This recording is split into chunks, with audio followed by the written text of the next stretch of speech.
13장을 보겠습니다. 1절 한 절을 함께 읽겠습니다. 이스라엘 자손들아, 여호와께서 너희를 쳐서 이르시는 이 말씀을 들으라. 애굽 땅에서 인도하여 올리신 온 족속을 쳐서 이르시기를. 출애굽 사건은 이스라엘에게 있어서 최대의 구원 사건입니다. 이스라엘 민족 전체가 애굽에서 종우의 신세가 되었고, 급기야는 애굽 왕의 인종청소 정책에 의하여 민족 말살의 위기 가운데 있었습니다. 이런 절박한 위기에 처한 야곱의 후손들, 곧 이스라엘 민족이 구원을 얻어 애굽에서 해방되었습니다.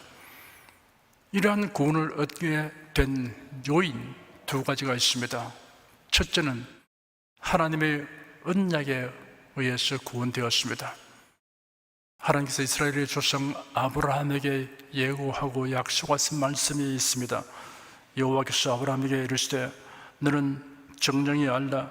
네 자손이 이방에서 객이 되어 그들을 섬기었고 그들은 400년 동안 네 자손을 괴롭게 하리니 그 섬기는 나라를 내가 징치할지며 그 후에 네 자손이 큰 재물을 이끌고 나오리라. 너는 장수하다가 평안히 조상에게로 돌아가 장사될 것이요 라고 예고되어 있습니다. 여호와께서 가라사대 나의 하려는 것을 아브라함에게 숨기겠느냐? 아브라함은 강대한 나라가 되고 천하 만민은 그를 내어 복을 받게 될 것이 아니냐? 내가 그로 그 자식과 권수에게 명하여 여호와의 도를 지켜 의와 공도를 행하게 하려고 그를 택하였나니 이는 나 여호와가 아브라함에게 대하여 말한 일을 이루려 함이니라 라고 언약되었습니다. 둘째는 전적으로 하나님의 권능에 의해서 구원되었습니다. 때가 차서 하나님께서 모세를 지도자로 세우시고 그를 통하여 큰 권능을 나타내어 애굽을 징벌하셨습니다. 그리고 애굽을 떠난 그들과 함께 하셔서 보호하시고 인도하셨습니다. 출애굽기 19장에 기록되기를 모세가 하나님 앞에 올라가니 여호와께서 산에서 그를 불러 가라사대 너는 이같이 야곱 족속에 이르고 이스라엘 자손에게 구하라. 나의 애굽 사람에게 어떻게 행하였음과 내가 어떻게 독수리 날개로 너희를 업어 내게로 인도하심을 너희가 보았느니라 하였습니다. 2절 한 절을 함께 읽겠습니다. 내가 땅의 모든 족속 중에 너희만 알아나니 그러므로 내가 너희 모든 죄악을 너희에게 부응하리라 하셨나니. 이스라엘은 하나님과 독특한 관계를 맺고 있는 백성입니다. 내가 땅의 모든 족속 중에 너희만 알아나리 하였습니다. 이러한 특권에는 책임이 따릅니다. 그러므로 내가 너희 모든 죄악을 너희에게 부응하리라 하였습니다. 배은망덕을 각성케 하려는 말씀입니다.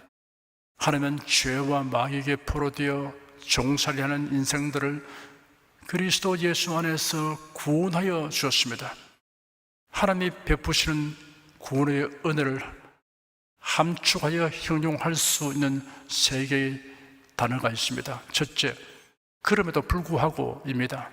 로마서 3장에 기록되기를 모든 사람이 죄를 범하였으며 하나님의 영광에 이르지 못하더니 그리스도 예수 안에 있는 구속으로 말미암아 하나님의 은혜로 값없이 의롭다 하심을 얻은 자 되었느니라. 그런즉 자랑할 때가 어디냐 있을 수가 없느니라. 무슨 법으로냐 행위로냐 아니라 오직 믿음의 법으로니라 하였습니다.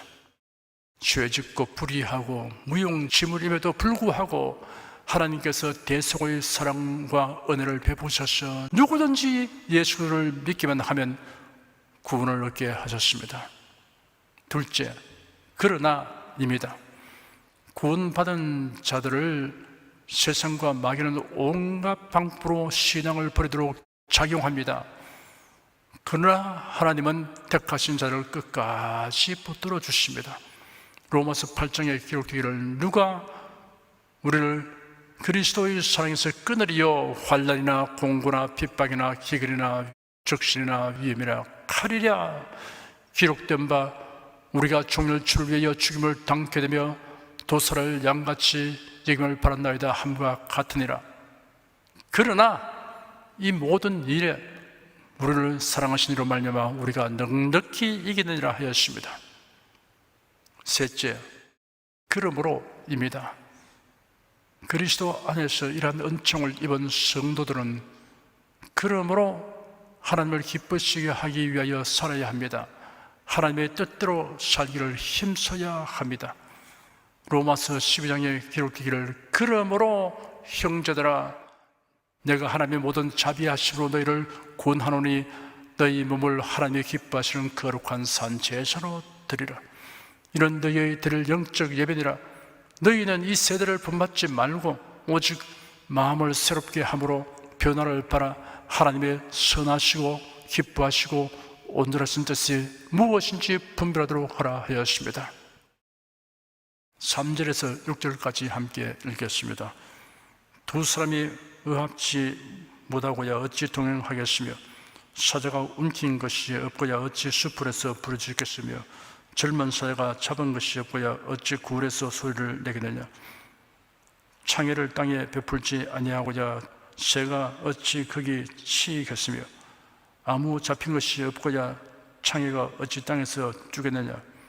성읍에서 나팔을 불게 되고야 백성이 어찌 두려워하지 아니하겠으며 여호와의 시키심이 아니고야 재앙이 어찌 성읍에 임하겠느냐. 아모스 2장에서는 이스라엘에 대한 심판 예언을 총체적으로 언급했으나 여기 3장부터는 구체적인 예언을 하였습니다. 선지자가 이스라엘을 향하여 하나님의 심판 예언을 하지 않을 수 없는 이유를 비유로 묘사하였습니다. 이 비유는 원인이 있어서 결과가 따른다는 사실을 말하여 심판이 필연적인 결과임을 증명하고 있습니다.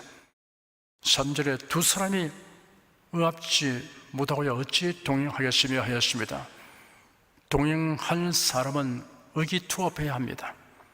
서로 마음과 뜻이 맞아야 합니다.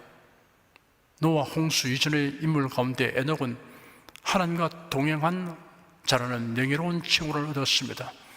에녹에 관한 기록들을 보면 하나님과 동행하려면 갖추어야 할 것이 무엇인가를 알 수 있습니다. 에녹은 65세에 모두셀라를 낳았고 모두셀라를 낳은 후 300년을 하나님과 동행하며 자녀를 낳았으며 그가 365세를 향수하였더라. 에녹이 하나님과 동행하더니 하나님이 그를 데려가심으로 세상에 있지 아니하였더라. 믿음으로 에녹은 죽음을 보지 않고 옮기었으니 하나님의 저를 옮기심으로 다시 보이지 아니하니라. 저를 옮기기 전에 하나님을 기쁘시게 하는 자라 하는 증거를 바라느니라. 믿음이 없이는 기쁘시게 못하나니 하나님께 나아가는 자는 반드시 그가 계신 것과 또한 그가 자기를 찾는 자들에게 상 주시는 있음을 믿어야 할지니라 라고 기록되었습니다. 여기에 두 가지 요점이 있습니다. 첫째, 반드시 하나님이 계신 것을 믿어야 합니다. 에녹은 범사에 하나님을 의식하며 살았습니다. 둘째, 하나님은 하나님을 의지하여 하나님의 도우심을 구하는 자에게 상 주시는 분이심을 믿어야 합니다. 잠언서 3장에 기록되기를 너는 마음을 다하여 여호와를 의뢰하고 네 명철을 의지하지 말라. 너는 범사에 그를 인정하라. 그리하면 내 길을 지도하시리라 하였습니다. 모든 일을 자기 생각과 원대로 행하면서 곤란에 처할 때만 하나님을 생각하고 인도하심을 구하는 사람과 반드시 하나님이 계심을 의식하고 하나님의 생각을 묻고 따르는 사람은 신앙생활의 차원이 크게 다릅니다. 7절 한 절을 함께 읽겠습니다. 주 여호와께서는 자기의 비밀을 그 종 선지자들에게 보이지 아니하시고는 결코 행하심이 없으시리라. 선지자의 예언은 철저하게 그 근원이 하나님께 있습니다. 선지자는 자기 자신으로부터 솟아오르는 어떤 내적 충동이나 이스라엘의 부패한 현실 인식에서 비롯된 의분 때문에 심판을 선포하는 것이 아니라 오로지 하나님의 주권적인 부르심을 명령에 의하여 메시지를 전하는 것입니다. 복음 사역자들 역시 기록된 하나님의 예언인 성경에 의해서 선교해야 합니다. 사회주의 복음, 해방신학, 신신학, 자유주의 신학, 여성신학 따위를 가르치는 사람들은 자신의 영구한 신학과 교리를 말하는 인본주의자들입니다. 하나님은 예고하신 후에 반드시 행하십니다. 하나님께서 심판을 미리 경고하시는 이유는 다음과 같습니다. 첫째, 아무런 예고 없이 심판을 시행하게 되면 어리석은 인간들이 심판을 행하신 하나님의 뜻을 깨닫지 못하고 심판으로 인한 재앙을 우연이나 운명으로 돌려버리기 때문입니다. 둘째, 심판 대상자에게도 회개할 수 있는 기회를 주기 위함입니다. 이는 노아의 홍수 심판과 소돔 고모라에 내린 유황불 심판, 그리고 애굽의 바로에게 내린 10가지 재앙에서 확인되고 있습니다. 8절 한 절을 함께 읽겠습니다. 사자가 부르짖은즉 누가 두려워하지 아니하겠느냐? 주 여호와께서 말씀하신즉 누가 예언하지 아니하겠느냐? 사자가 부르짖으면 누구나 두려워하듯이 하나님의 말씀을 받은 자는 그 말씀을 선포하고 전하기에 마련입니다. 위험과 고난을 무릅쓰고 주 여호와께서 말씀하신즉 누가 예언하지 아니하겠느냐라고 외치면서 분연히 일어나 주어진 사명을 훌륭히 감당하였던 아모스 선지자는 복음 전도자들의 본보기입니다. 그리스도인은 널리 복음을 전파하는 사명을 받았습니다. 오직 너희는 택하신 족속이요 왕 같은 제사장들이요 거룩한 나라요 그의 소유된 백성이니 이는 너희를 어두운 데서 불러내어 그의 기이한 빛에 들어가게 하신 자의 아름다운 덕을 선전하게 하려 하심이라 하였습니다. 9절 10절 2절을 함께 읽겠습니다.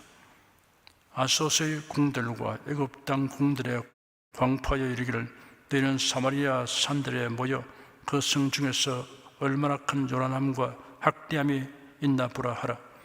자기 궁궐에서 푸악과 급탈을 쌓는 자들이 바른 일을 행할 줄을 모르느니라.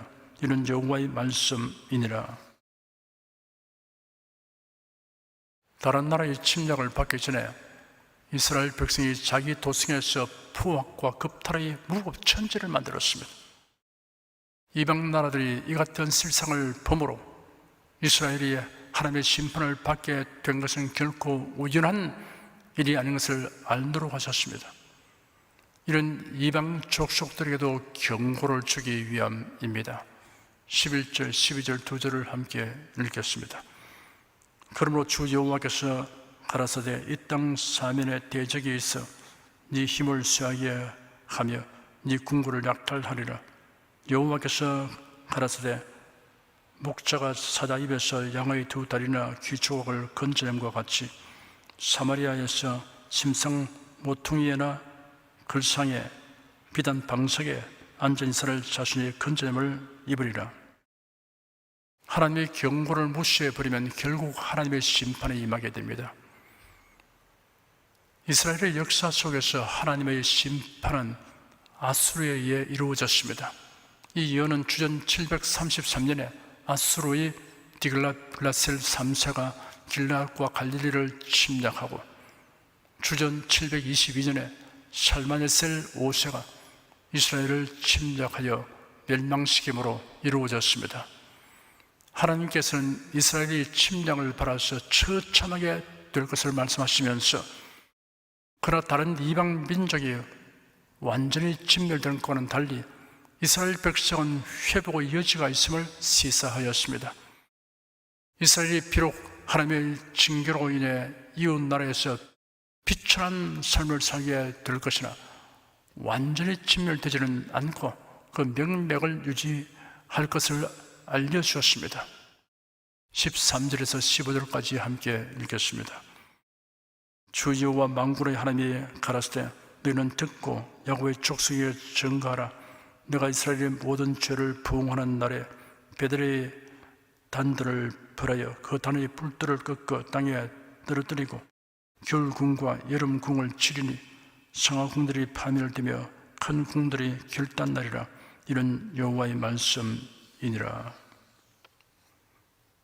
이스라엘의 종교적 중심지인 베델과 사치스러운 궁궐에 대한 심판이 재차 예언되었습니다.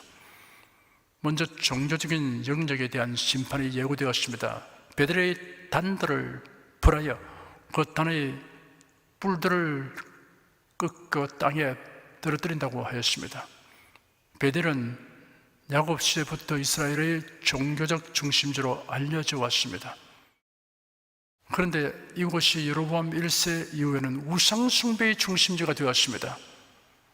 이와 같이 거룩한 하나님의 전에서 우상을 숭배하기 때문에 하나님이 그곳을 심판하였던 것입니다. 이스라엘 백성들은 최고 통치자로부터 일반 백성에게 이르기까지 자신들은 하나님의 선민이기 때문에 무조건 구원받는다는 지극히 배타적이고 국수주의적인 선민의식에 젖어 불의를 일삼았습니다. 그 다음으로는 사회적인 영역에 대한 심판이 예고되었습니다. 겨울궁과 여름궁을 치리니 성하궁들이 파멸되며 큰 궁들이 결단하리라. 이런 여호와의 말씀이니라 하였습니다. 종교적인 영역에서의 범죄는 필연적으로 사회적인 타락을 수반합니다. 겨울궁, 여름궁, 성하궁은 사치와 방종의 모습을 연상케 합니다. 결국 이러한 사치와 방종의 죄악은 하나님의 심판을 초래하게 했던 것입니다. 이런 역사의 기록을 통하여 얻게 되는 교훈을 우리가 거울과 경계로 삼아야 합니다. 우상과 하나님을 겸하여 숨기고 선자의 예언을 무시하여도 번영하고 있으므로 그런 현실을 자신들의 신앙 상태에 대한 정당성을 보증하는 것으로 여기다가 결국 심판을 받았습니다.